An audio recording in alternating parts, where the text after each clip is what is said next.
অলি আল্লাহর দরবার ভাঙ্গো, তোমার ফতুয়া দিয়া ফকিন্নির ফোলা তোর বাপের বিরুদ্ধে ফতুয়া দিলি না?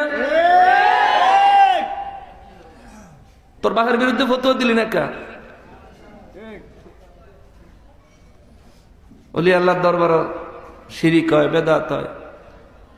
অলি আল্লাহর দরবার শিরিক হয়, বেদাত হয়। তোর মুখে এই ফতুয়া মানায় না, কারণ তুই মূর্তির রক্ষাকারী, কারণ তুই মূর্তির পাহারাদার, কারণ তুই বাচ্চাদেরকে বলৎকারী, কারণ তুই মসজিদের ভিতরে আকামকারী, কারণ তুই মুর্শিদপুরের গরু চোর, কারণ তুই মুর্শিদপুরের ছাগল চোর, কারণ তুই মুর্শিদপুরে বিরানির পাতিলা চোর।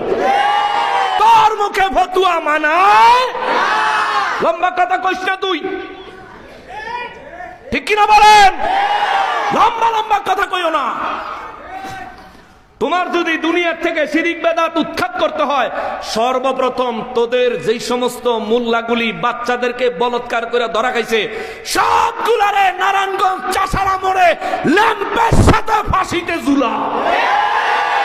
এরপরে পণ্ডিতি করবি, নইলে তুই ওরা যেমন তুইও তেমন।